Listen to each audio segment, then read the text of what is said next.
Assalamu alaikum wa rahmatullahi wa barakatuh. Welcome back to Canada Today, another episode with Taha Ghayur on Canada Today, which is broadcasted on Muslim Network TV. Some studies have shown that sporting leagues and sporting events increasingly become useful in engaging marginalized communities in Canada, more specifically refugees and newcomers and migrant communities in Canada. Today we are here to talk about the experiences and unique experiences that young women, young racialized women, and more specifically, young Muslim women and girls face in sports leagues and fitness programs that are available out there. And to shed light on this very timely and critical topic, we have some very interesting and special guests with us today. We have in particular a health and fitness expert, Fatma Garzi. She is a founder and director, as well as a head coach of Sister Fit program. She is a personal trainer with a full-time fitness studio focused on providing women with exceptional services while developing a strong personal identity that intersects with their faith, Islam, and fitness and other identities that make a person unique. Fatma is passionate about fitness and uses it to inspire young Muslim women and women to feel the same. Thank you for joining, Fatma. Thank you so much for having me. What a pleasure. Great, thank you. We look forward to having a great conversation with you today. We're also joined by a young athlete, Iman Muhammad. Currently, she is an 8th grader. She has played hockey for the Mississauga Girls Hockey League since the age of 7. Iman is passionate about sports, hockey, and photography. She attends the Homeland Middle School in Mississauga. So welcome, Iman, to our show, and look forward to chatting with you about a few interesting experiences that you have had over the past few years. Thank you. You're welcome. And joining her is her proud father, Umar Muhammad. Umar is a longtime community volunteer and a father of 4 amazing kids. He is also a great friend of mine. I've known him for a long time, mashallah. He works as a business systems analyst at the Ministry of Health and Long-Term Care. When he's not coaching his kids with hockey practice, he writes creatively and partakes in large-scale charitable activities. I know in the past he has served as the coordinator of Canada Zakat program at Davanet, among many other wonderful initiatives out there. So thank you, Omar, for being here with us today. My pleasure. Thank you for having me. You're welcome. Well, this has been a kind of a series that we're building up on women, and more specifically racialized women involved in sports, involved in physical activities. A couple of weeks ago, we had an interview with a Muslim sports journalist and activist, Shireen Ahmed, who talked about a lot of barriers that young women, young Muslim women, and racialized sisters and women who face all sorts of barriers in such areas. So today, Fatma, I'm going to start off with you. We know that you have a studio, a physical studio based in Scarborough, which helps young sisters, young women develop their identities as strong, young Muslim women who are fit, who are healthy. What is interesting is this is an interesting and unique motivation that you have. So we wanted to know what inspired this thought process. Why a fitness studio for Muslim women in particular? What led you to this great initiative? Yeah, so it took a long time. I started as Sister Fit as a desire to connect, with my faith and to build or create a community for myself and connect with the ladies through fitness. And so after 5 years of building a lot of relationships in different communities, it was apparent to me that having a physical location would be excellent. The service would be I could provide a higher level of professionalism, and it's also that this industry in fitness is very young. It's only been around for I think 30 years, so there's a lot of evolving that needs to happen. Fitness has typically been kind of exclusive, kind of, for white people who, eat really boring food and, don't really have the sensitivities that, we have. And, I really enjoy the Muslim perspective on how women need to, should view their bodies and, diet and exercise. And I actually think the mainstream fitness industry could learn a lot from us. Very interesting. Very interesting perspective. I mean, from a business perspective, you have done, of course, physical programs all this time until, of course, the pandemic hit.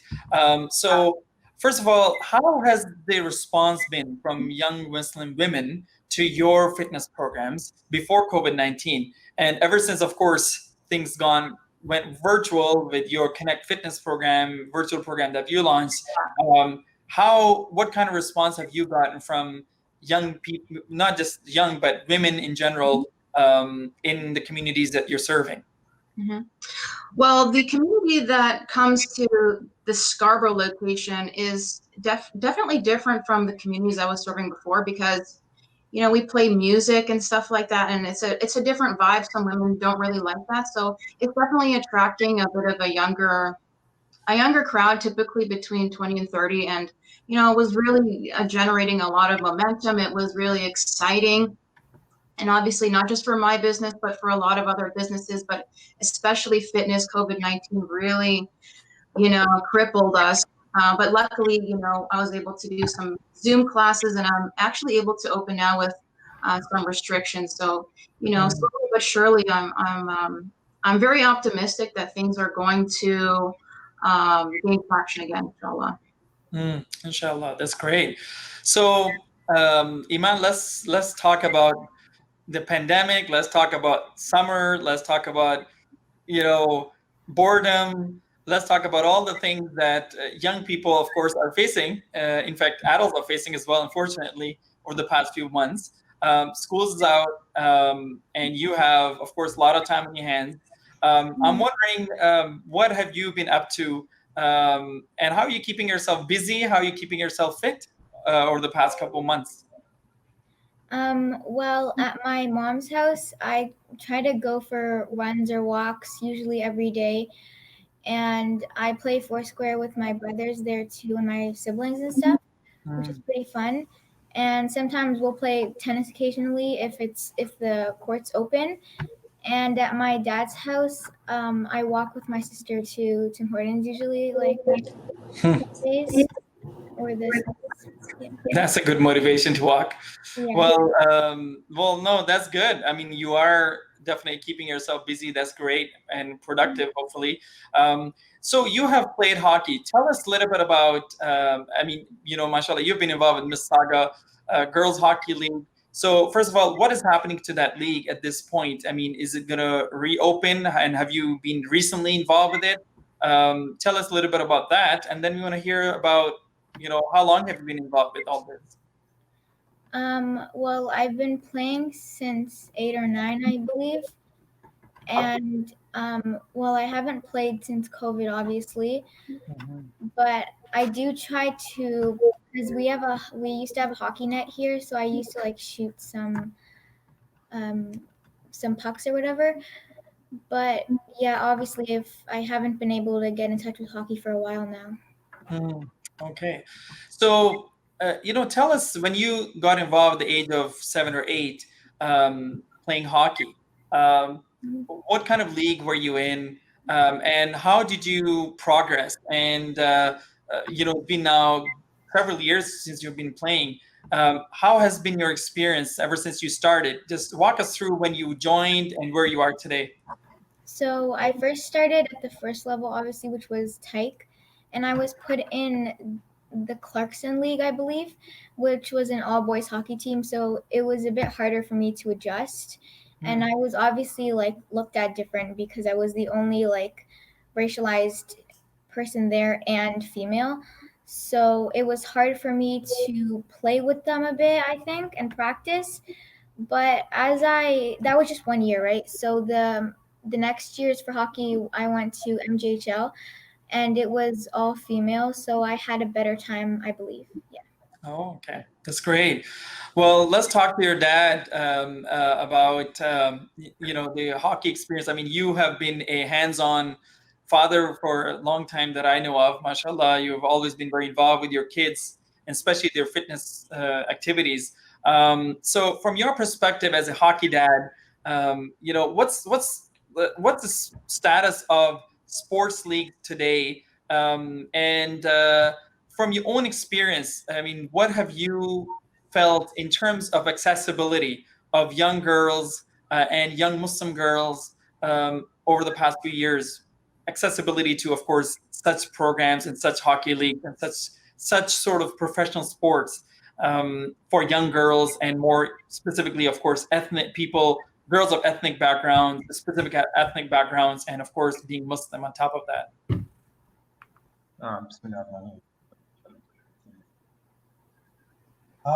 Okay, so can you guys hear me?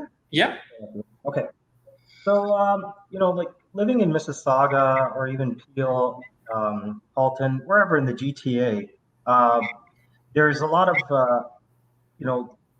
activity, whether it be hockey in this particular instance, soccer, basketball, baseball, even individual sports, tennis.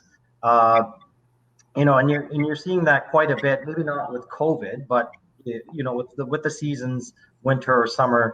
There are a lot of diverse sports out there for youth to get involved in, stay in shape, both physically and mentally. And this is, as a second generation Canadian, and my daughter being a third generation Canadian, and this has been the case for almost 40 years, or if I can remember. And we've got a very popular hockey culture here, and other sports now are getting popular too. Basketball, obviously, soccer with TFC stuff. So we've got a very popular hockey culture, and there are a lot of leagues out there as well, from house league to rep. Now, when it comes to accessibility, this is really an issue of perception. One of the things specifically about hockey growing up was hockey was considered kind of, it was a sport that we as youth would be able to play outside ball hockey with our friends. Our parents say go outside till you play, but it wasn't really accessible from, I'm talking about the general racialized public. It wasn't accessible from a league perspective. And we knew this because when we go, whether we be in, many of us went to public schools here, and many of our non-racialized friends would be going, to their tournaments, missing school, and playing ice hockey, talking about their games, and we have no clue what they're saying. So part of that accessibility issue could have been, many factors, could have been costs. I think in some cases it was familiarity. I wrote about this when the whole Bill Peters saga came out, that my father in particular didn't feel comfortable actually sending me to hockey for various reasons. One, he actually was ahead of his time. He feared the whole concussion thing. Two, he didn't actually feel comfortable with the hockey culture, the people, and I think part of it is they didn't make him feel comfortable. When you go there, even when you go now, things have changed. I think from 20, 30 years ago, it is still a very closed culture. Things are starting to change. When I mean closed culture, I mean close to like racialized minorities. And that's not the fault of the league. They've done their best to try to reach out to the racialized minorities, but I think it's more our own reluctance, hesitation from that last generation, whether it been cost prohibitive or whether it was, just feeling uncomfortable with the environment. Many of our parents, I was just thinking of Sister Fatima, many of our parents actually would put us in martial arts, especially the boys, because we'd be beaten up quite a bit. So, or the other sport which we played was baseball, because it was the closest thing to cricket that our parents understood. But even then, and we might want to talk about this later, even then, our parents' participation compared to ours in terms of being hands-on, as you mentioned, was very low, right? It was like, you do your thing, we'll drop you off, that's it, just have fun, right? But today I'm seeing a lot more parents, racialized parents, starting to break that trend and get into these leagues, specifically even hockey. It's starting to trickle with the girls. It has been for the boys for a while, but with the girls, you're seeing a lot coming up in type, novice. It could be word of mouth. It could just be the demographics, but you're starting to see that change. Thanks for sharing that bit of that journey, of your own personal journey, and of course your journey as a coach of your daughter. And we'll go into specifics in a moment to talk about how that particular experience was as a coach. Fatima, Umar just talked about a close hockey culture, which of course a lot of people talk about out there. A lot of minority groups and youth specifically feel that and have faced actually various barriers.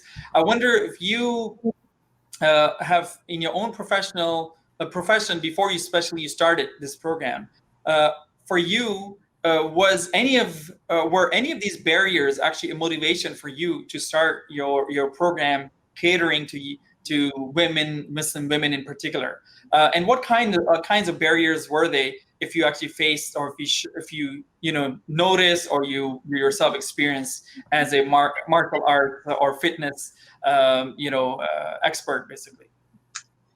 Yeah, I could definitely say that there's a lot to unpack there. I'm actually really curious to know more about what Brother Omar said about the closed hockey culture. I'm interested to know specifically what that's like. But in terms of Muslims and like joining my program, I think Muslim women aren't maybe used to prioritizing themselves as much.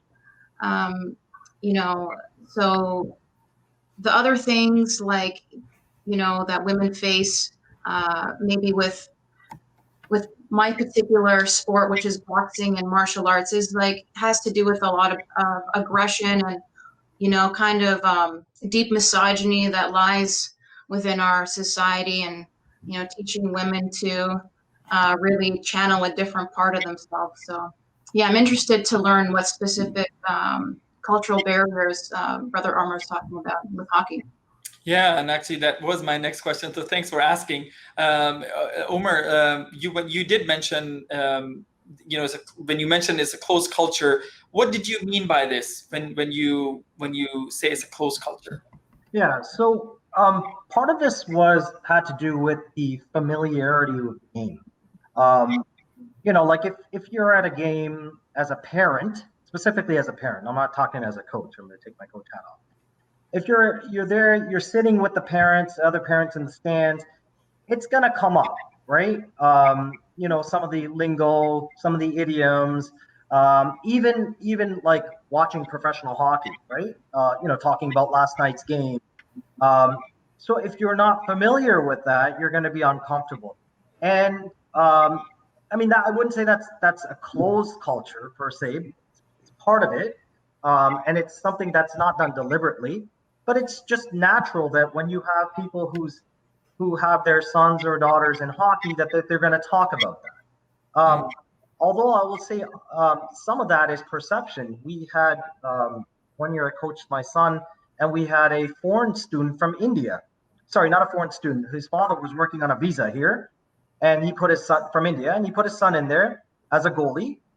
The mother never understood the game. The son didn't. There was language barriers, but she was there, every game cheering on her son, and people were okay. And maybe that's the time, because we're a little more diverse now. But I find that's part of it was the language, the barrier, the culture, just the familiarity with the sport. The other thing was just generally hockey was a very I'm talking about the 70s and 80s, 90s, even 2000, and that's where the whole Bill Peters thing came in and the whole racial slurs. Hockey was a very white sport, right? Although it's embedded in our culture, it's almost a religion with some folks here. Not as much in the GTA with basketball and soccer now coming up. But at that time, it was the definition of being a Canadian. Hockey, beer, Tim Hortons. So, many of the parents, as I mentioned, one thing is their ignorance of the game. Second, they just didn't get out and interact as much outside of work and activities with the majority culture or with the majority populace. So that's part of, and there wasn't an attempt at that time. There wasn't an attempt by the leagues to cater to the racialized minorities because they were making money, right? There was a big interest. It's only when hockey started going down in popularity, when people started complaining about costs, when other sports started coming up, that's when the leagues, all the leagues, and I've noticed that all this time, started catering to minorities. They realized the demographics are shifting. We're going to go down as a sport if we don't start, catering to the thing. And then you could see that again in professional hockey, where you have a lot more. I'm not just talking about the popular Nazem Kadris and thing, but you have a lot more racialized minorities now playing in the NHL. That's true. That's a very good point. So Iman, when you initially started, of course, being a young girl, you were not wearing hijab, but at some point you decided to put on hijab. How did the perception of your friends and your players and your team change when that happened? Did you notice any difference in their attitudes or reactions of sorts? Whether it's from them or maybe their parents or the coaches or anybody else. Did you notice anything that changed as soon as you put the hijab on, of course, a few years later, a couple of years down the road? Yeah, so I started wearing it from around grade 3 or 4, so when I was like a little kid, I guess. But definitely I got more stares and stuff because I was wearing it. But you couldn't really see it underneath the helmet. So only when I took my helmet off in the change room or whatever, I got a lot of stares, yeah. And people making like rude comments, but I kind of ignored them, Really? So what kinds of comments do you recall, hearing them at the time? Someone asked if I had cancer and if my hair was gone, so that I just wore a cloth over my head or something. Wow. But That's sad. That was just one of them, there's like a lot of other ones. Really? Yeah. And I believe, Omar, I think for you, from what I remember, that was a motivation for you to come back as a coach, or come back, or actually start coaching for you. Is that correct? No, it was to come back. So I had actually started coaching Iman prior to her wearing a hijab, but it was also because of her personality. She was a bit of an introvert. But also because, even when Iman started the Mississauga Girls Hockey League, every team had about maybe 20% racialized minorities. I would say it's about, and this is the Mississauga Girls Hockey League in Mississauga. So if you compare the Mississauga Girls Hockey League to, say, Heartland Dragon, the boys hockey leagues where my son plays, it's about 50-50. Maybe there's more racialized players now, so it's changed.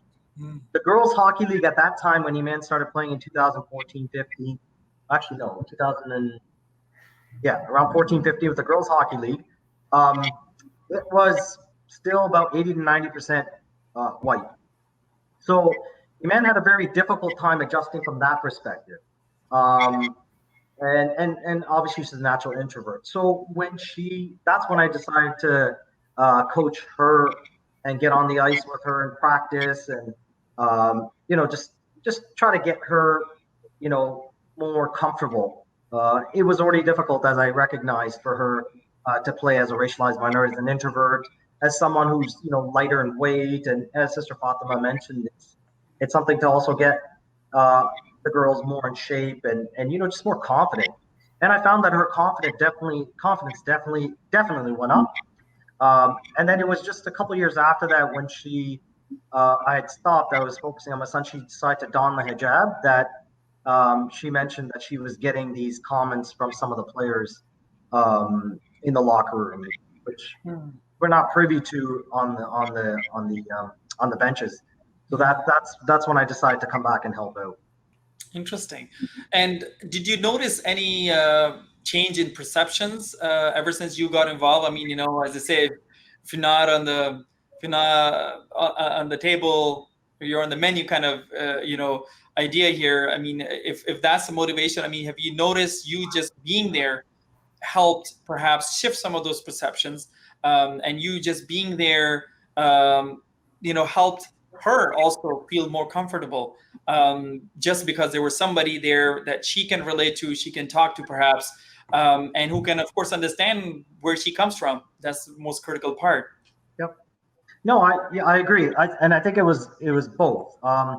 Just for racialized minority, not to just be there, but be coaching, have the qualifications, know the lingo. Earlier, I spoke about how the last generation didn't understand the culture, and understanding the culture, but at the same time,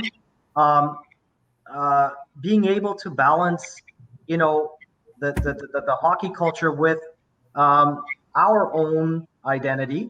Yes, as a father, as a racialized father, as a Muslim father, coaching.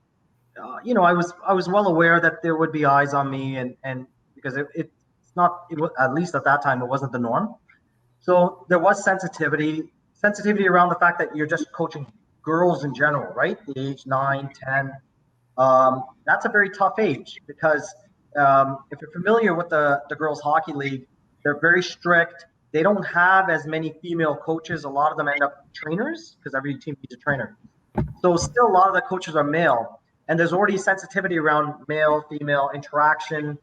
But I was acutely aware of that, so I made it a point to through just my behavior and my actions, to make it a point to show people this is how Muslims and Islam, this is how we interact with women, with parents, as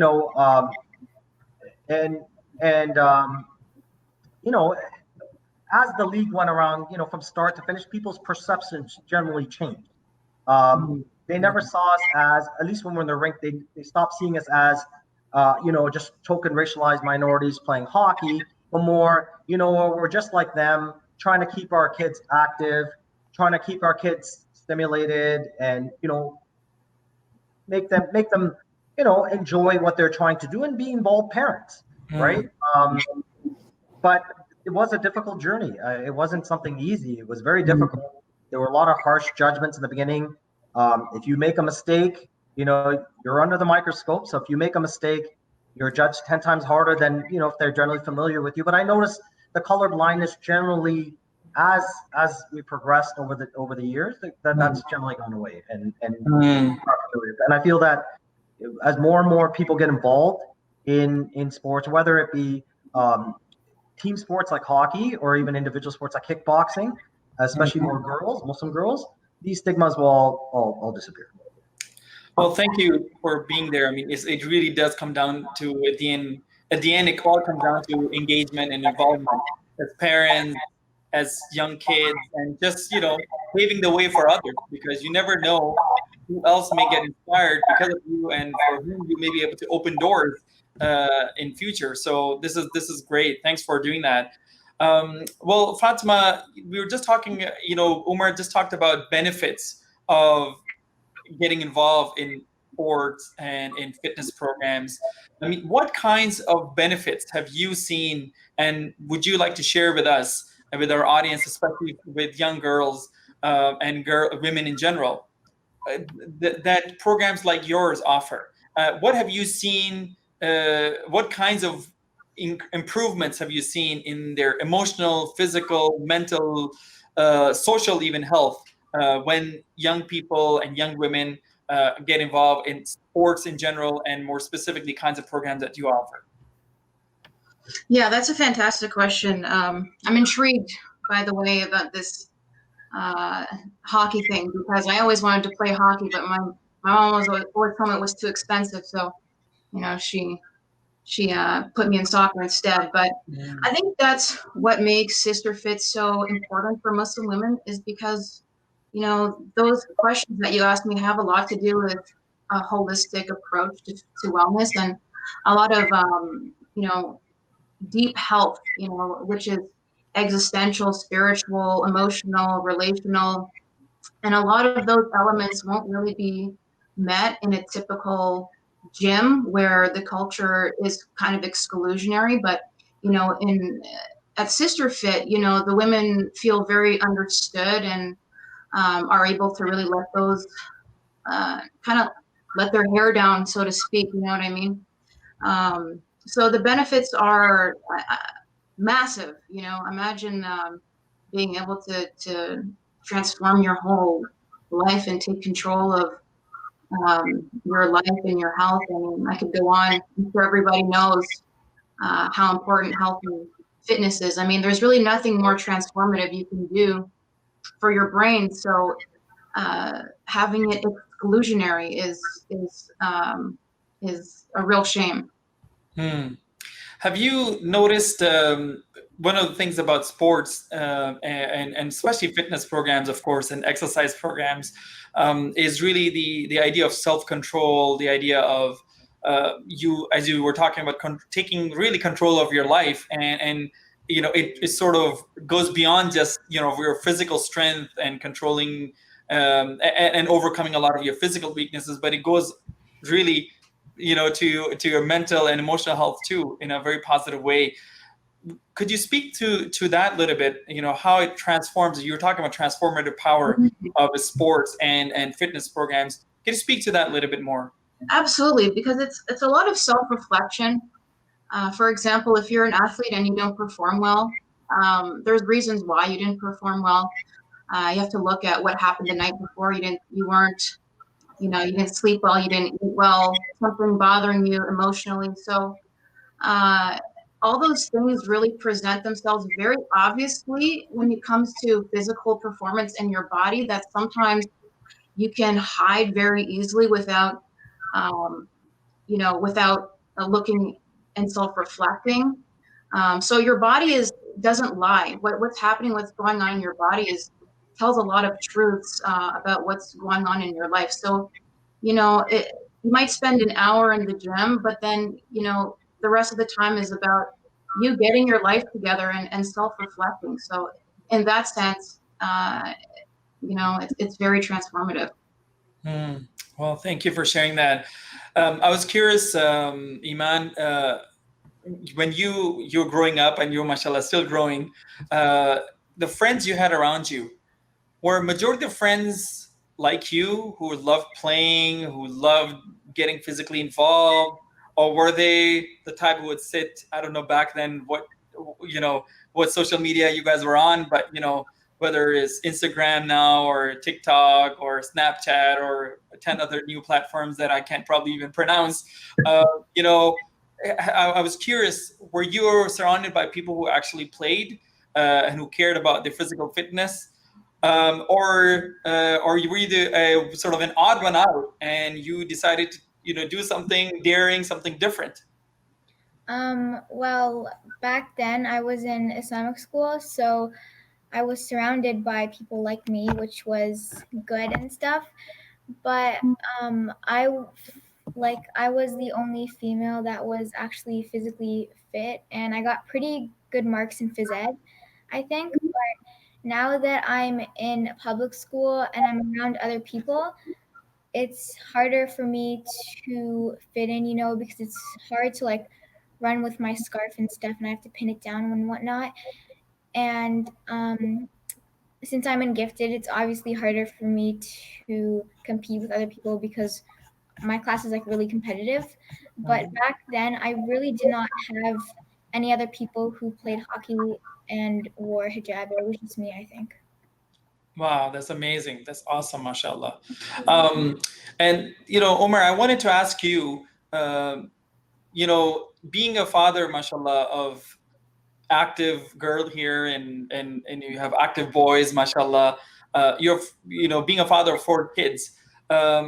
What motivated you to push your girls and your kids to actually be more physically involved and more active physically in sports, and more specifically sport leagues? I mean, what was your motivation? If the kids around her and around them may not necessarily have been the more sporty type, I'm assuming some of that push and inspiration came from, of course, parents and fathers like you. So, what was that sort of initial thing in your mind that really made you push yourself and, of course, push your kids? Well, growing up, I guess we didn't have as many distractions as this generation. You talked about TikTok and and the plethora of other social media. So we only had sports really as our catharsis. Mm. And not just myself. I remember my older sister as well. She played field hockey, which was popular in middle school here. So we only had our sports for our catharsis. Like, we didn't have cottages or like other means. Mind you, organized sports is a little difficult outside of, as Sister Fatima mentioned, soccer or maybe baseball. But the sports culture or sports in general is still a big part of our work life, right? Or our life in general. Mm. I found growing up that sports really helped, and Sister Fatima talked about this. I'll elaborate a little more. Sports really helped structure our lives, help organize ourselves, give us mental clarity. Um, and I always was fascinated by some of the folks in who would play for the school teams, especially some of the girls I knew growing up, um, who would end up being valedictorians, but they would be the captain of the baseball team and the volleyball team, and it goes to show how just focused you can be from sports. I have a cousin just like Sister Fatma who runs a kickboxing gym in Burlington, and he has the same, same sort of view. His daughter also kickboxes. It helps structure the child, discipline, any of those things, and you can find it in any sport, whether it be organized sport, which may help them, I guess, learn to play as a team and the team player aspect, or individual sports like kickboxing and martial arts. Mm. Um, it builds the discipline and the mental health and in today's world with as you mentioned, with a plethora of devices and gadgets and technology, it's absolutely incumbent. And I would like to add it to your second point. It's important for parents um, to get involved, as difficult as it is. And getting involved could just mean just go to the games, mothers and fathers. I've seen people with their strollers, with their 2-year-olds, one in freezing rinks, but they're dedicated. Show your commitment to your child, and to their progress, right? And once you do that, they will then see that as an example and want to do better, right? And want to participate in the sports. And Iman will tell you she didn't really like it when she started type. She's kind of like, Daddy's forcing me. He's living vicariously through me, and all that. That was the perception. But as I started getting more involved, and I saw other parents get more involved, Awesome. your child will appreciate that, and it is more important, and it is, I think, pretty much incumbent today, with everything going on, that you do get your child actively involved and be involved with them yourselves. Well, thanks so much. That's excellent. Thanks for sharing that. Fatma, one of the things that I'm sure you have come across in your experience with Muslim women in particular getting involved with fitness programs is really the issue of cultural perceptions and cultural barriers at times in the community when it comes to Muslim women's involvement in fitness programs. And you did allude to it a bit earlier. Have you, what kinds of cultural sort of arguments have you come across in your journey through your own programs and your own progress through, of course, these programs that you launched. What kind of excuses for not getting involved have you heard that you found that you thought were either internal cultural Muslim, sort of uniquely Muslim, arguments that were actually barriers and did not help, of course, in this progress of young Muslim women getting more and more fit and involved? Okay. There's many parts to your question, but what I hear, I don't really hear too much now in the gym. But when I was maybe at the mosque, we had a sliding scale fees, so maybe finances were an issue, time. But the other things didn't really come up because I made the environment comfortable. So I made sure that it was private and that they could, wear whatever they wanted. So in that sense, it wasn't an issue, but mostly with the time and the price, at the community centers. But in general, with Muslim women in fitness, it's difficult because of the way the industry has made it, the way the industry has hypersexualized women in fitness, the way the industry has really put a lot of value on things that Muslim women don't. For example, their image and, really in the way that really superficial things. So in that sense, that has definitely been very apparent to me and to the girls here. Okay, well, thanks for sharing that.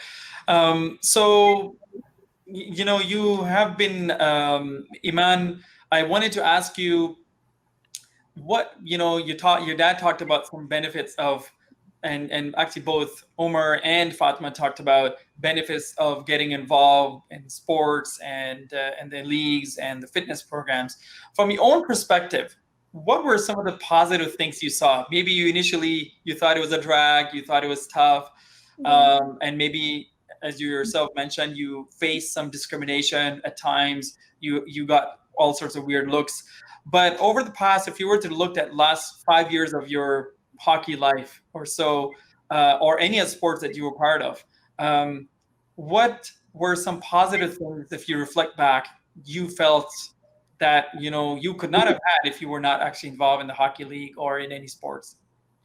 Well, growing up, obviously, it was harder for me because I was on my own as I was like going up and up in the league. But I had a few like repetitive people be on my team, so I like friended them and whatever, and we had a lot of fun, I guess. But I was kind of more shy because it was uncomfortable for me to be there. But some of the coaches I really liked too, and they liked to be with me there too. So yeah, I guess. Okay, well, thank you. Thanks for sharing this. I would say, I was going to ask Fatima, I mean, you did mention about images, right? How women in particular are perceived as, in a certain way, and the whole hypersexualization, of course, of the industry. And sometimes, in fact, if it's, on the opposite side, of course, is or the flip side is also at times frowned upon for women to get involved in physical stuff, because they shouldn't be that masculine, and it should preserve their femininity and so on. And so I'm sure you hear all sorts of arguments. I was curious then, what should be then how should we as Muslim community perceive Muslim women who are getting active? Like, if you were to give advice to men, women, Muslim, non-Muslims out there, parents out there, just Canadians out there, how should we perceive Muslim women who are trying to become active? Because we hear all sorts of stereotypes out there. The answer is very simple to me. It's part of the Islamic faith. Our faith is a faith of, of strength, and that means physical as well, and be active. And there's certain sports that are actually sunnah. You know what I mean? So like, it's not something that is, we're trying to we're in need of now. It's actually something that we need to revive and take very seriously. So I think it's a very simple way of explaining to people that, this is part of our faith. Everyone should do it. It's beneficial to everybody. And the whole like masculine thing, that's like a deep misogynistic kind of view that trying to make women, smaller and quieter and that's a whole other thing. Yeah. Okay, well, thanks for sharing that. Omar, we're going to be concluding in a few minutes now. So even though I'm sure we can have actually more conversation, there's so many angles to every point that you guys have just talked about.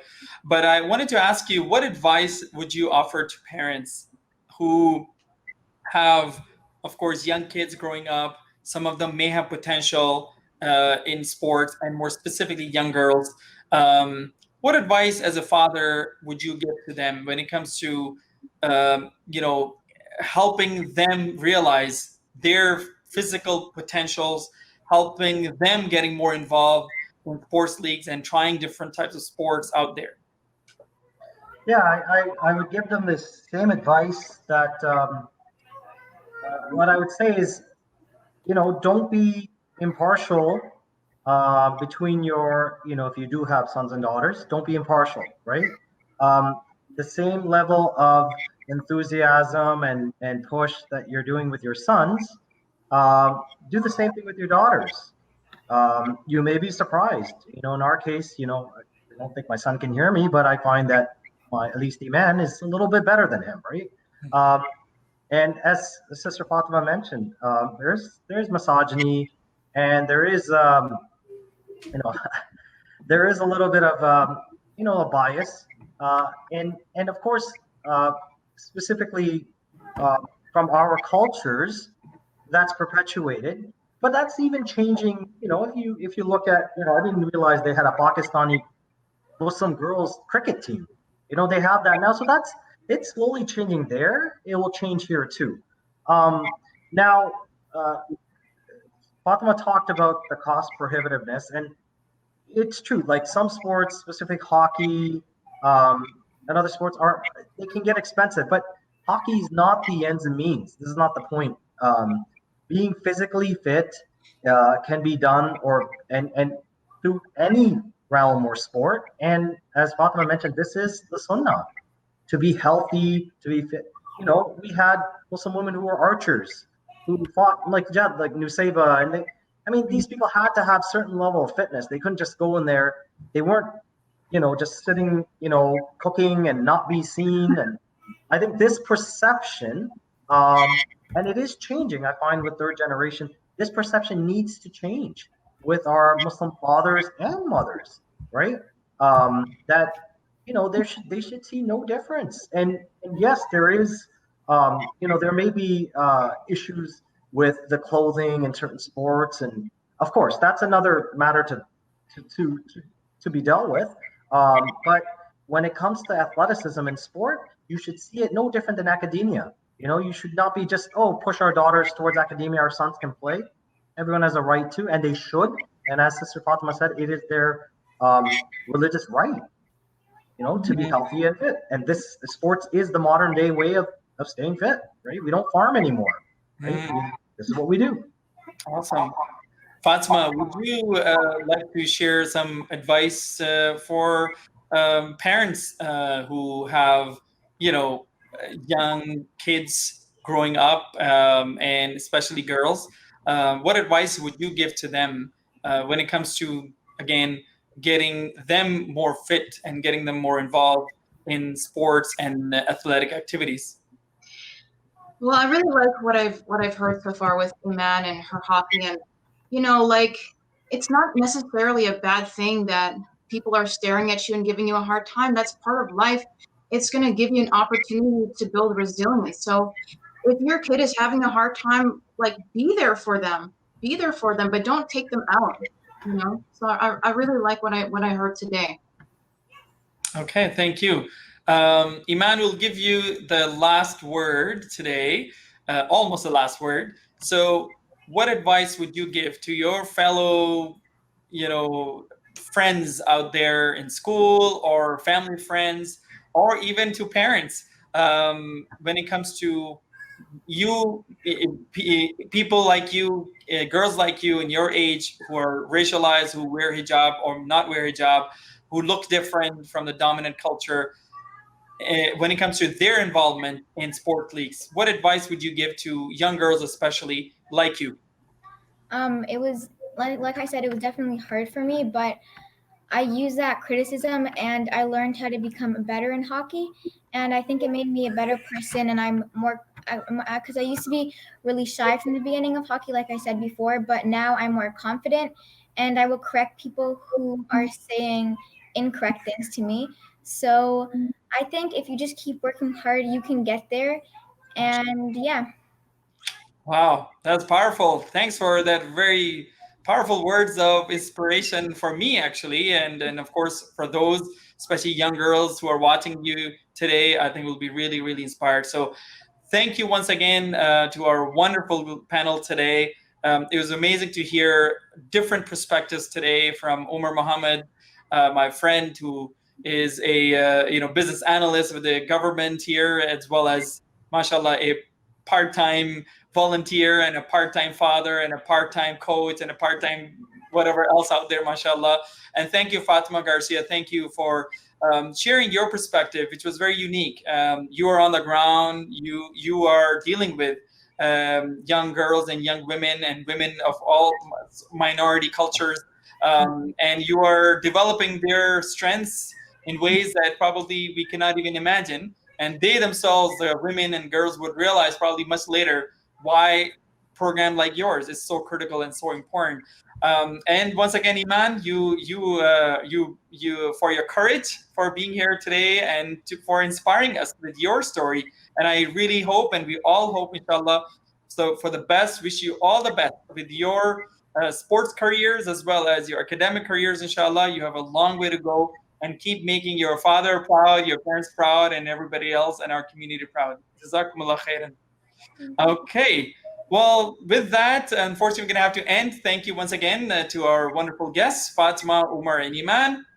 And as you can see, there is so much to learn from for when it comes to our own kids and our own youth. So let us make sure we start believing in them. Let's make sure we start investing in them. Let's make sure we start being there for them wherever they want to take us, especially when it comes to sports, when it comes to fitness programs, when it comes to anything that is healthy, anything that's productive socially, mentally, physically. So with that, I wanted to actually conclude. Wanted to also thank our wonderful guests tonight, a wonderful audience like you tonight, and of course, Dawanet for being our marketing partner and our wonderful production team at Canada Today.